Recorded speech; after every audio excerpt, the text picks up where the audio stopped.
பரிசுகள் என்றால் எல்லாருக்கும் பிடிச்ச விஷயம்தான், எனக்கும் அப்படித்தான்.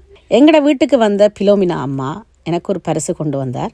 முக்கியமாக அந்த பரிசு எப்படி இருக்கும், என்னவாக இருக்கும் என்றும் ஒரு கேள்வி கேட்டிருந்தார். எனக்கு ஒன்றுமே விளங்கையில் என்ன பரிசாக இருக்கும் என்ற சந்தேகத்தோட திறந்து பார்த்தேன். அவருடைய கையாலேயே செய்த பென்சில் கேஸ் மாதிரி அல்லது பூ வாசனும் கூட சொல்லலாம். இரண்டுக்கும் இடப்பட்ட ஒரு விடயம், இரண்டுக்குமாக கூட அதை பயன்படுத்தலாம். மேரியால நடத்துகிற வகுப்புக்கு போய் இந்த மண்பாண்டங்கள் செய்கிற விடயங்களில் அவரும் பங்கு பெற்றி அந்த நேரத்தில் செய்த ஒரு அழகான மண்பாண்ட பரிசு தான் இது. மண்ணாலான ஒரு அழகான பரிசு. மண்ணால் செய்கிறதுன்றாலே மிக சிறப்பு தான். மெட்டல்கள் இல்லாமல் இந்த மண்ணுக்கு தீங்கு விளைவிக்காத அழகான பொருள் தான் இது. எப்பொழுதும் யாருக்கும் பரிசு கொடுக்க இயற்கையோடு அண்டிய விடயங்களை கொடுத்தால் இந்த உலகம் மாசுபடாமலும் பார்த்து கொள்ளலாம். நான் இப்படியான ஒரு பரிசை எதிர்பார்க்கல.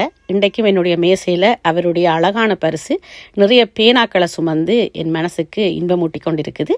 இந்த நேரத்தில் பிலோமினா அம்மாவுக்கு மிக்க நன்றி.